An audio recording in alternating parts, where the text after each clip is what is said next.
Halo gengs, kembali lagi dengan saya si Beban Keluarga. Kali ini saya akan melanjutkan part yang kedua, yakni part terakhir, membahas sebuah sequel dari film The Outlaws. Dan buat kalian yang belum nonton alur ceritanya dari awal, silahkan klik link yang berada di bawah kolom deskripsi gengs. Sekarang kita akan melihat salah satu bodyguard si Jiang Chen yang telah berhasil ditangkap. Kini sudah berada di kantor kepolisian. Dia diinterogasi mengenai keberadaan bosnya. Akan tetapi dikarenakan mental keras kepala yang dimilikinya, meski beberapa kali dihajar, dia tetap tidak buka suara soal keberadaan si Jiang Chen. Alhasil sang detektif tidak mendapatkan informasi apapun darinya.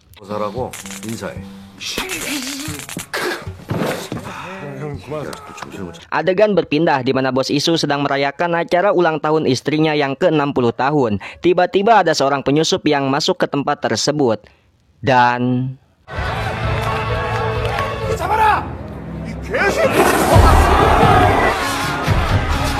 Dan ternyata orang yang telah menyemprot dengan alat pemadam api itu adalah anak buah si Jiang Chen yang membuat tamu undangan Bos Isu lari berserakan. Sehingga tak lama kemudian disusul dengan si Jiang Chen yang berencana akan membunuh Bos Isu. Dia tidak terima atas kejadian yang telah menimpa kepada anak buahnya tempo hari itu.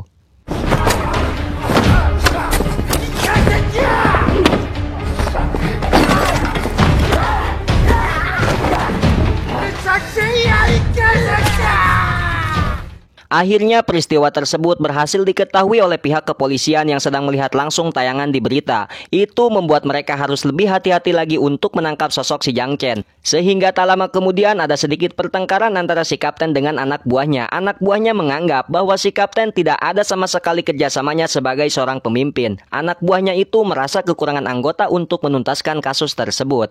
Namun dikarenakan si kapten sendiri telah ditekan dan juga tidak mendapatkan dukungan dari atasannya, alhasil si kapten harus tetap menyelesaikan misi meski dengan seadanya anggota.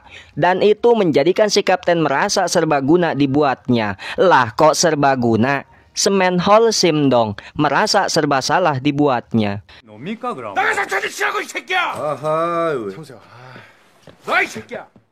Tak lama kemudian si kapten bersama detektif Ma dipanggil oleh kepala atasannya. Mereka kedatangan seorang kapten dari unit pembunuhan kepolisian kota Seoul. Si kepala atasan mengatakan bahwa tersangkanya itu ada di pencarian orang Cina. Ditambah sudah hampir 2 bulan kasus tersebut masih belum terselesaikan. Bisa disimpulkan kasus yang sedang ditangani oleh Kapten Kang bersama detektif Ma akan dialihkan ke unit lain.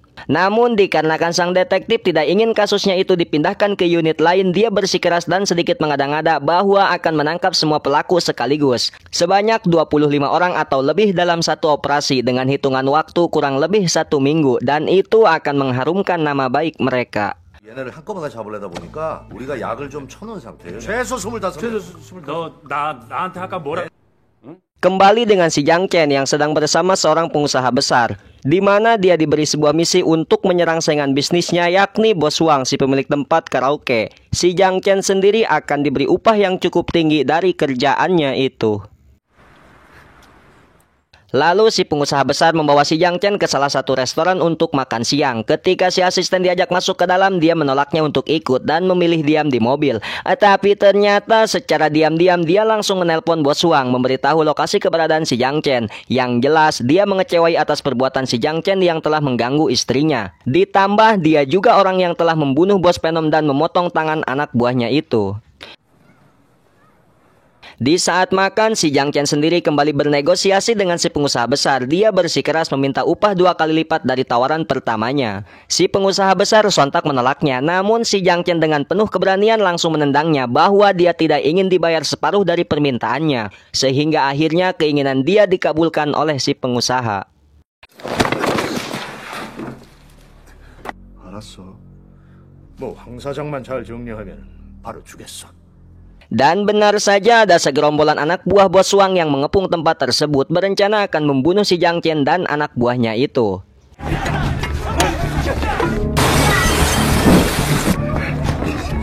Dengan kelincahannya, si Jiang Chen bersama anak buahnya berhasil lolos dari kejaran mereka. Dan ketika si asisten berpura-pura tidak mengetahui atas sekelompok gangster yang telah mengepung si Jiang Chen itu, dia langsung melakukan perlawanan kepadanya. Akan tetapi rencananya itu harus gagal karena kemampuan dia tidak seimbang dengan si Jiang Chen dan dia yang harus mati konyol oleh si Jiang Chen.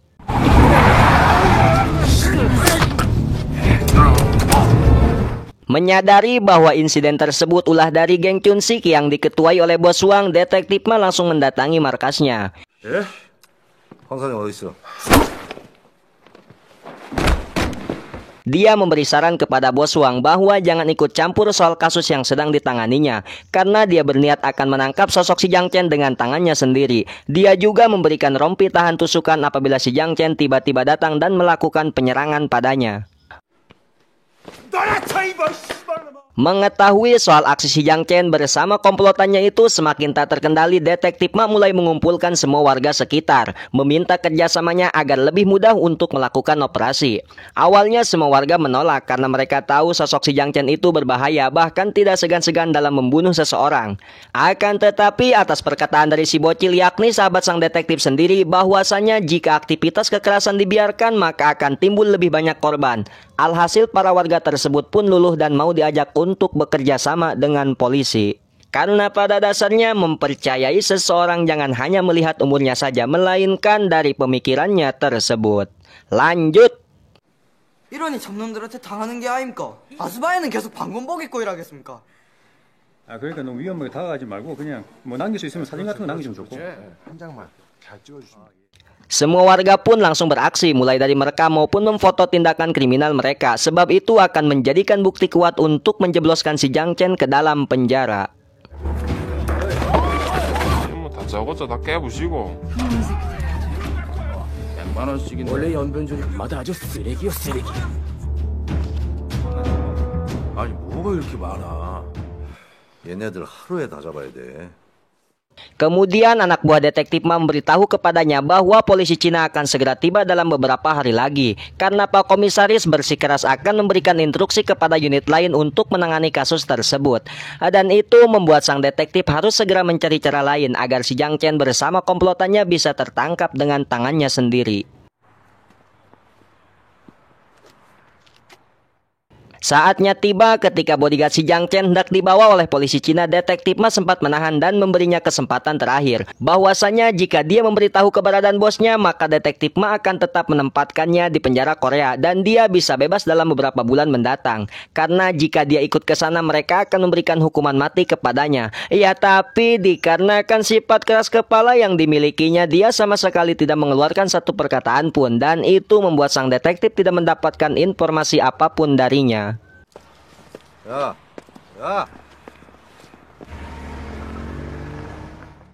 Ketika di tengah perjalanan, si polisi Cina itu tidak sengaja menjatuhkan sebungkus narkoboy di hadapan bodyguard si Jiang Chen. Setelah mengetahuinya, dia langsung menawari akses pada si polisi Cina dan bersedia menjadi distributor narkoba, agar si polisi Cina mau diajak untuk menjalankan bisnis haram itu di negara Korea dengan meraup keuntungan jauh lebih besar.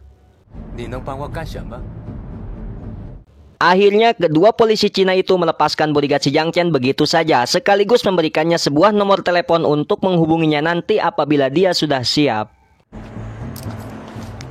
好，我会联系你的。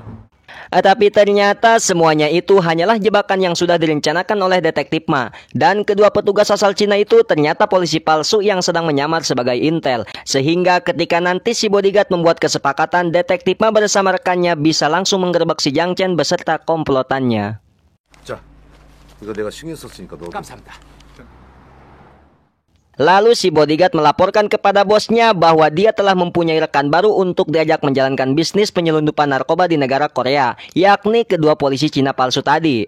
Si Jiang Chen sontak memarahinya, bahkan dia hendak menghabisi anak buahnya karena dia mengira itu adalah sebuah jebakan.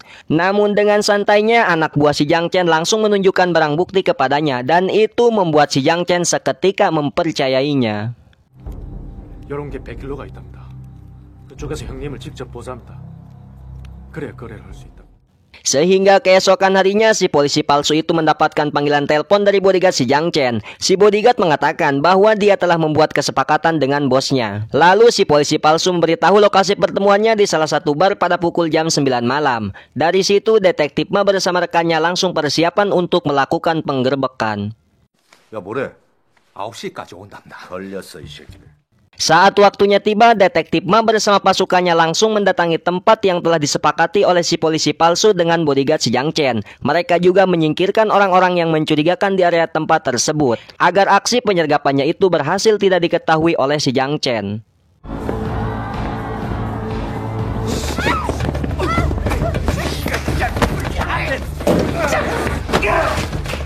Namun si Jiang Chen sendiri tidak mudah dipermainkan, gengs. Dia bersama komplotannya bukan pergi ke tempat yang sudah ditentukan, melainkan bergegas pergi ke markas Bos Wang, berencana untuk menjalankan misi yang sudah disepakati dengan si pengusaha besar, sekaligus balas dendam yang telah terjadi padanya waktu di restoran tempo hari.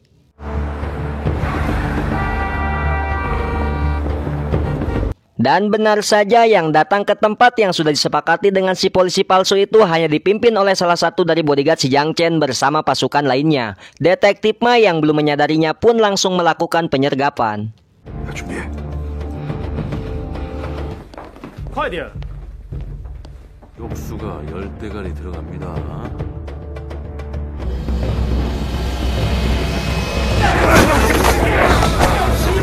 Di sisi lain, kita akan melihat si Jiang Chen yang sudah tiba di markasnya Bos Wang. Dia bersama pasukannya itu langsung melakukan penyerangan kepada anak buah Bos Wang.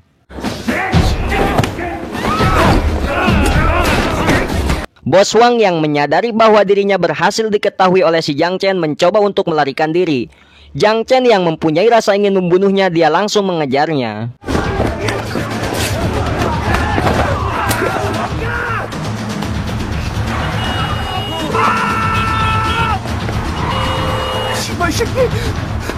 Ternyata Bos Wang mencoba untuk meminta pertolongan ke kantor kepolisian, berpikir bahwa detektif Ma ada di sana.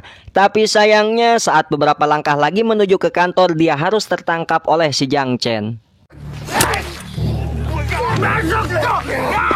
Ketika si Jiang Chen hendak membunuh Bos Wang, beruntungnya ada polisi, yakni anak buah detektif Ma yang melihat keributan mereka. Polisi itu pun langsung menghentikan perkelahiannya, akan tetapi si Jiang Chen berhasil kabur.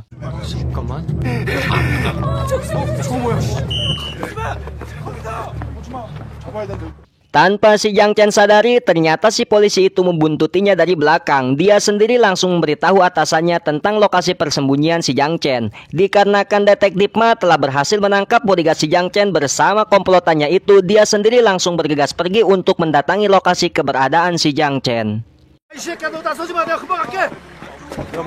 Tak lama kemudian, salah satu bodyguard si Jiang Chen datang memberitahu bahwa semua pasukannya itu telah tertangkap oleh polisi. Si Jiang Chen yang mendengar hal itu langsung berkemas sekaligus mengambil paspor untuk melakukan penerbangan, berencana akan kabur ke negaranya.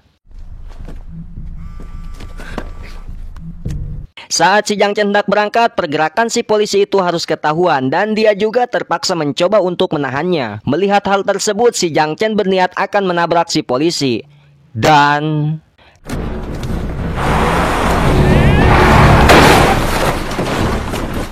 beruntungnya si polisi itu tidak berhasil ditabrak karena ada sang detektif yang datang tepat waktu, sehingga dia langsung menabrak mobil si Jiang Chen. Dia juga langsung melakukan perlawanan kepada bodyguard si Jiang Chen, sedangkan si polisi sendiri harus babak belur oleh si Jiang Chen. Dan itu membuat si Jiang Chen berhasil kabur saat polisi yang lainnya datang, meski bodyguardnya itu berhasil tertangkap.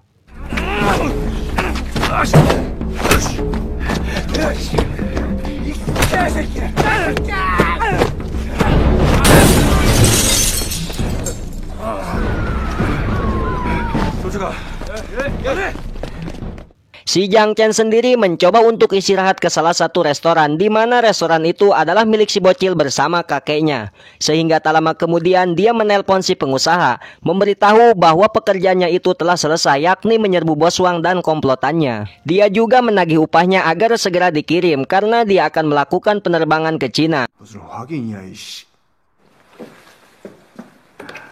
급하게 중국에 가야 하는데 돈 좀 빨리 줘.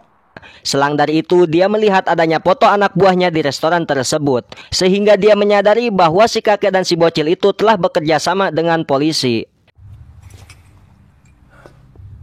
Sedangkan di sisi lain, kita akan melihat sang detektif bersama anak buahnya itu sedang melakukan pencarian terhadap sosok si Jiang Chen. Kembali dengan si Jiang Chen yang mengetahui bahwa si kakek dan si bocil telah bekerja sama dengan polisi, dia berniat untuk membunuhnya.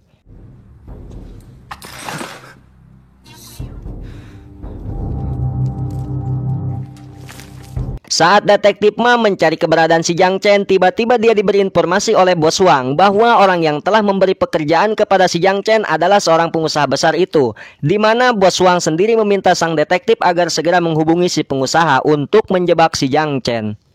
이 새끼가 작살시켜갖고 내 가게를 완전 작살내버렸다. Dan ketika detektif Ma melewati area restoran, dia melihat bahwa adanya jejak yang mencurigakan. Setelah mencoba untuk masuk ke dalam, dia dikejutkan dengan kondisi si kakek dan si bocil yang sudah babak belur. Dia yang melihatnya merasa semakin terpukul dibuatnya, dan dia menyadari bahwa peristiwa tersebut adalah ulah dari si Jiang Chen. Dari situ sang detektif berniat akan membantai si Jiang Chen habis-habisan dengan tangannya sendiri. Sat! 아, 씨발! 조금만 참아.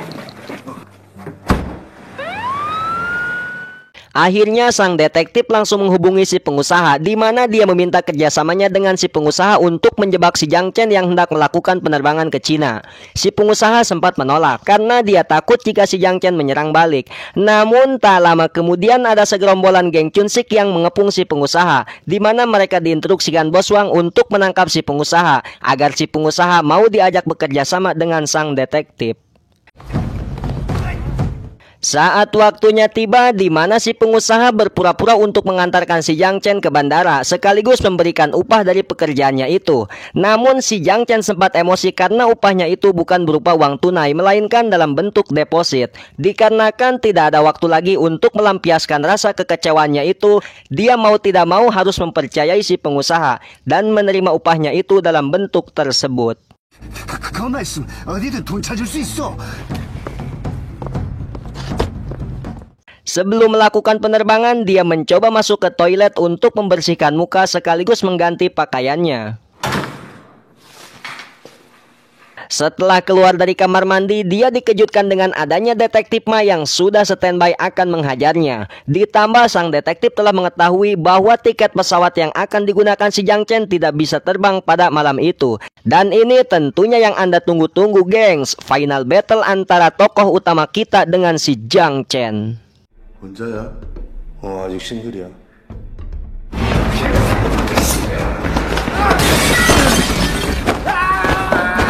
Sehingga keributan mereka berdua pun membuat toilet bandara hancur, dan itu membuat sang produser yang tentunya telah mengeluarkan banyak biaya dari penyewaan tempat tersebut, gengs.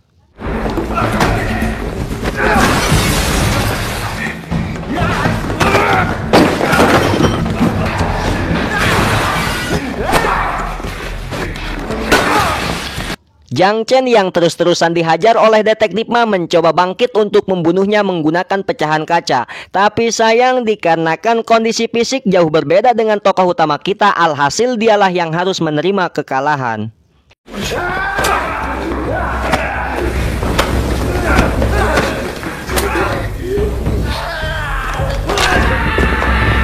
Dan saat si Jiang Chen berhasil diborgol, dari sini detektif Ma semakin melampiaskan rasa kebenciannya dengan memberinya sebuah pukulan andalan sekaligus membalaskan dendam untuk orang-orang yang telah menjadi korban dari aksi tindakan kriminal si Jiang Chen. Sehingga si Jiang Chen sendiri terkapar dibuatnya.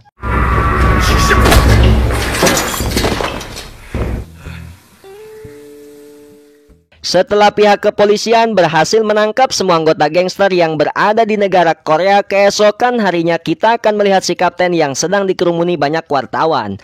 Dan ketika salah satu wartawan bertanya kepadanya, "Apakah Anda yang telah menangkap bosnya, yakni sosok si Jiang Chen, wahai kapten yang terhormat?" Si kapten pun dengan pedenya menjawab, "Ya, tentu saja, justru itu inti dari operasi kemarin." Halah, ngomong apa ten. Setiap menjalankan operasi saja selalu mengambil di posisi paling aman. Masa ketika ditanya wartawan jawabannya seperti itu, apalagi saat diadakannya konferensi pers nanti coba. Dan andai kata Anda yang melawan si Jiang Chen, pasti akan masuk ruang ICU dibuatnya, wahai kapten yang terhormat. Lanjut.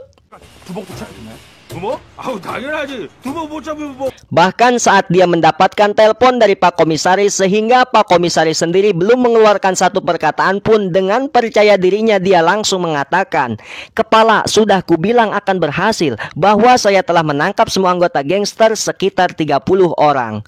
Dia berbicara seperti itu karena berharap akan mendapatkan penghargaan dari Pak Komisaris.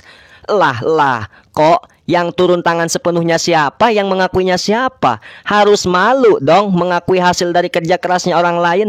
Dan ini pelajaran buat kita semua, gengs, bahwa berpijaklah di kaki sendiri. Karena jika berpijak di kaki orang lain hanya akan membuat Anda malu sendiri apabila sudah diketahui siapa Anda orang yang sebenarnya. Lanjut. Berbeda dengan Detektif Ma yang mempunyai jati diri seorang pemimpin tidak terlalu memikirkan hal tersebut. Karena pada dasarnya jati diri seorang pemimpin melihat wilayahnya tentram dan rakyatnya merasa tenang, aman, dan damai saja sudah lebih dari kata cukup. 술이랑 내가 제대로 한번 산다고. 예. 감사합니다. 야, 좀 들어와. 좀 그냥 먹어. Dan film pun selesai.